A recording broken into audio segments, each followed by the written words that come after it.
Good morning and welcome to 23 Degrees Sideways. The mornings are getting a little bit easier, the whole sunlight thing. Of course, the wind's blowing about 20 miles an hour outside right now, so it's a little funny. It's not shaking the truck at the moment. I found a wind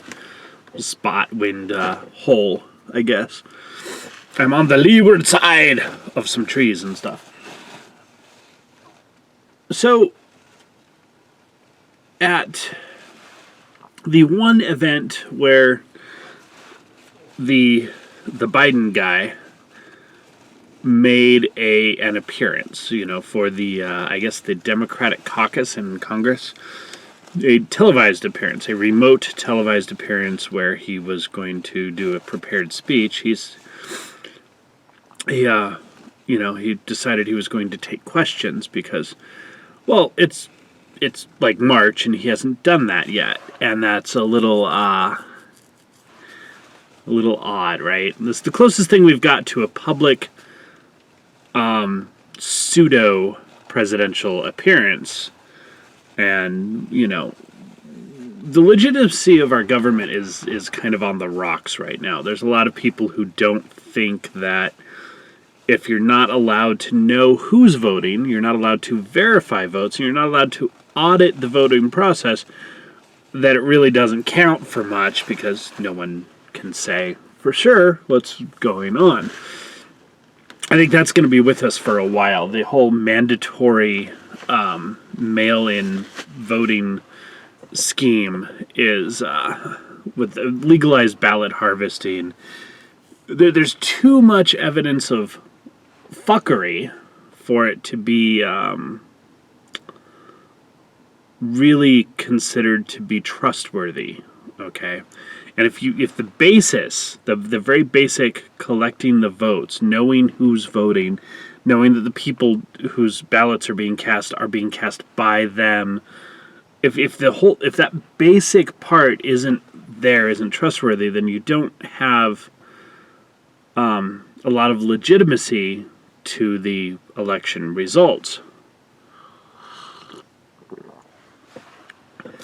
And, on top of that, we're not being allowed an audit process, and that's kind of, it's a little bit beyond sketchy, and I've had friends and former friends who have pointed out quite clearly that, some German dudes from a vote watching group decided to come over and look at the polling places for a couple hours and decided everything was kosher, even though they're from countries that literally disallow mail-in voting, and they have no experience with the system, and their own countries don't trust it because there's no verification.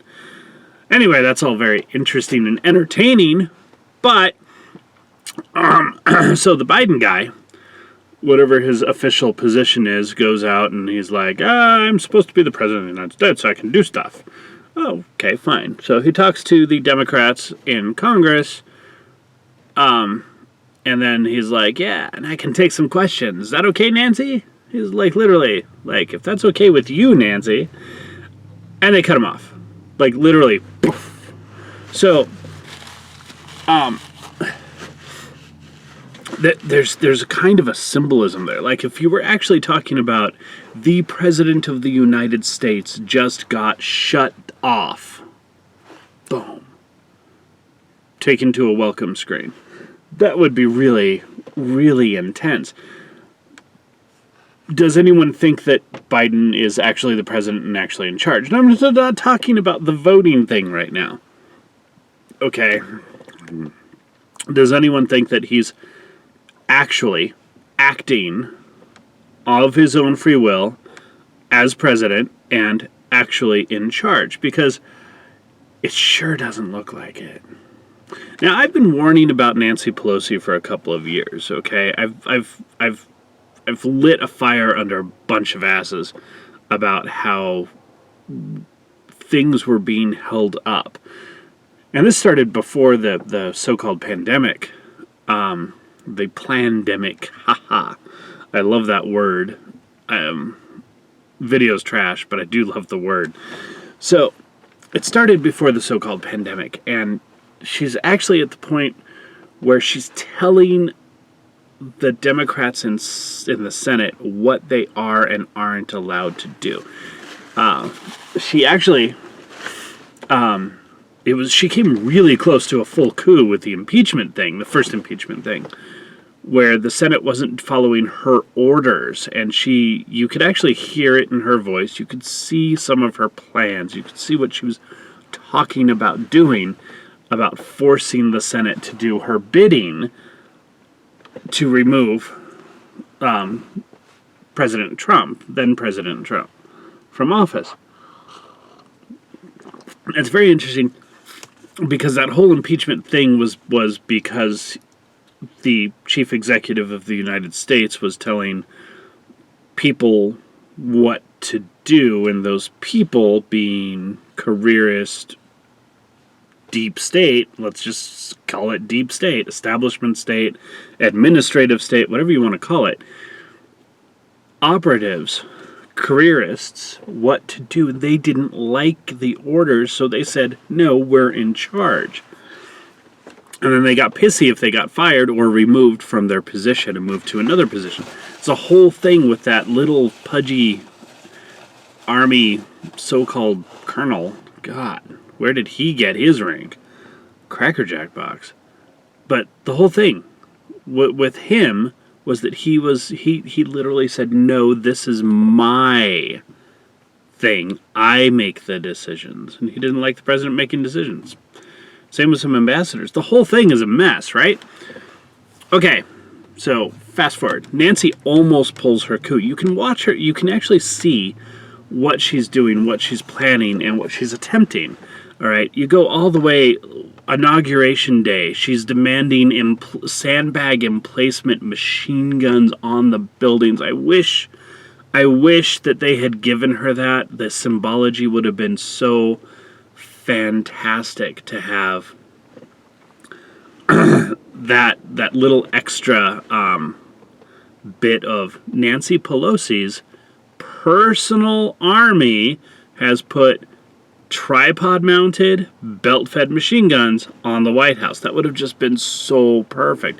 She asked for it. She demanded it. She demanded at one point that the military forcibly remove Trump from office prior to the inauguration. And of course the progressive left mainstream corporate billionaire media has been pushing for years and years and years that Trump would never leave office willingly, and that it would be a coup and he would start a war, and they're still pushing that. Now we have a permanent state of emergency in Washington, D.C. because there's a constant ability to say that there's a threat. So the razor wire and the no-climb fence and everything around the White House, the D.C. lockdown, and the censorship of people who don't send the right message, that's permanent. That's forever, okay? That's not going away. You know, Trump made a speech at CPAC, the conservative, group thing. And it's really interesting because one of the things to note is that Trump's popularity has a lot to do with anti-establishment views and movements. One of the big things is specifically that, and the left doesn't quite get it when you get onto the discussion space, especially Twitter. Twitter is where the leftist media talks to the leftist media, and the intellectual conservatives get in there and talk to the leftist media and try to practice a form of logical apologetics. And the whole thing everyone there seems to miss the point that the anti-establishment viewpoint, the anti-establishment behavior, yes, the dude failed at a lot of his anti-establishment stuff. Partly because, well, he demonstrated that the establishment state, whether you call it deep state or administrative state, is very real, okay? It's there. the amount of fighting against everything he did was insane. Now we have the new party, single party state that we have, the Democrat thing. We now have temporary surge placement facilities instead of kids in cages. We literally have kids in cages. They've got new containers, literally shipping container conversions that they're putting some of the people in, and it's kind of interesting because those are the same facilities that the companies refused to sell furniture to the Department of Homeland Security for because Trump was president. Same things that got held up so long, just like the vaccine, every once in a while they allow Biden out of his basement to speak. I'm not really sure how that works. I think he's kept pretty isolated, but I think that he's not so isolated that he knows he's a total tool and puppet. I think he has the appearance of self-agency. That's why he says stupid stuff like Neanderthals. He doesn't actually understand the science. He doesn't understand what's going on. He only understands the fear-mongering reports. In a way, it's worse than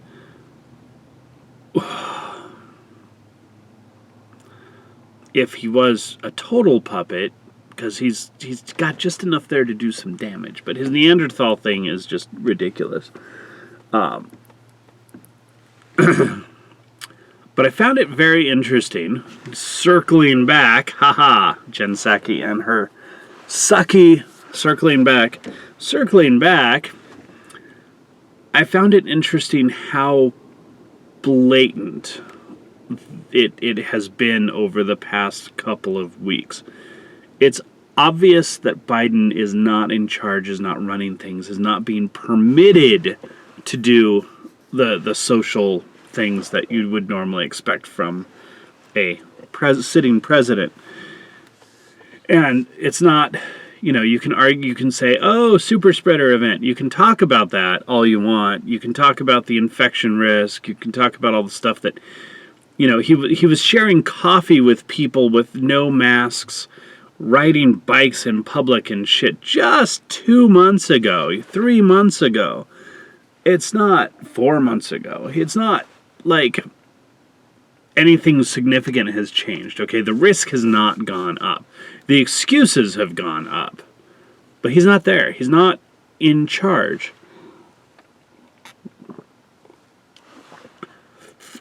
And they've made it obvious. They've slipped up. They've literally said, he's literally said, hey, can I do this? Hey, Nancy, is that okay with you? That's not, oh man. And then he gets cut off. Just poof, welcome screen. Blue screen of death. Democrat style. But that's not all. There's been so much, the decisions, the executive orders, he's not reading or directing these executive orders. He's not directing the writing of the executive orders. That's one of the things, whether you like or hate Bush, Obama, Trump, Clinton, Carter, Reagan, Bush, they say, hey, this is the executive order I want to do. And then, a bunch of staffers get involved and play legal games and try to make it work. And, he doesn't just sit down with a pen and write his executive order. You have a staff for a reason. But I think at this point, the Biden guy isn't, for the most part, directing the executive orders. He's just signing what's put in front of him. And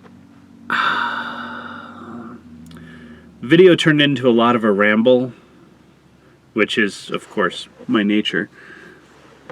The core message here, though, is that it's really obvious he's not in charge. And it's really obvious that we've got a completely broken system. It is at the level of a bad B-movie type of fiction, how unrealistic it is. You wouldn't believe it if it wasn't actually happening. You know, it's kind of like the riots on the rioting during a largely peaceful gathering on January 6th. There were a couple people who went and did the whole, and they were instigated. You've got film from the Antifa guy of himself trying to instigate violence and cause damage and be like, hey, yeah, let's break the windows and stuff like that.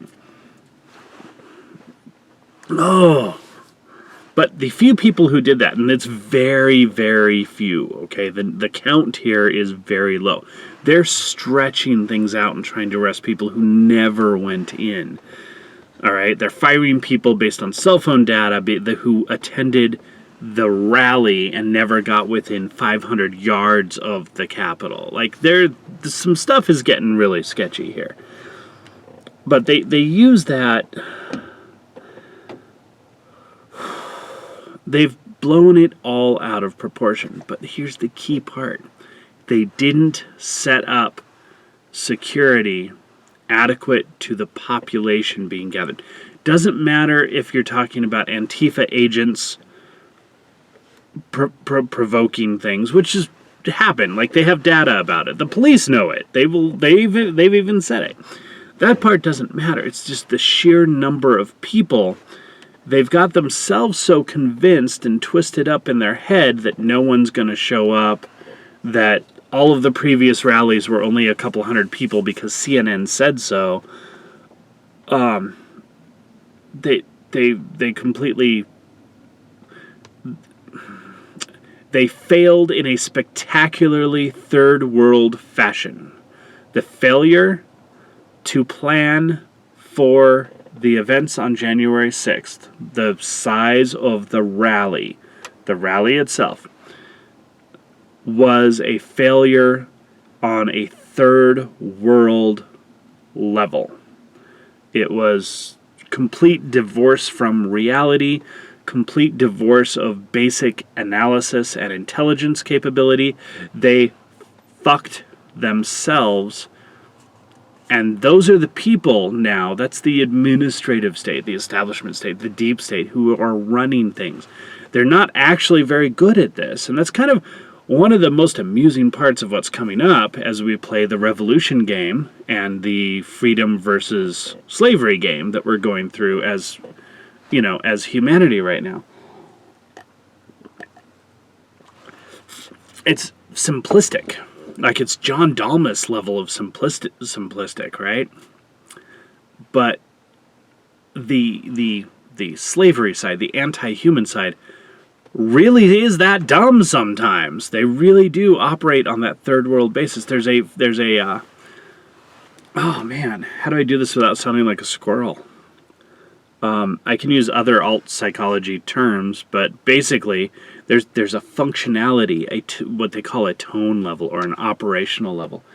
And slavery modes and programming modes and psychological programming modes, they're almost more like psychiatric programming modes, tend to bring things down and operate on a simplistic and stupid level.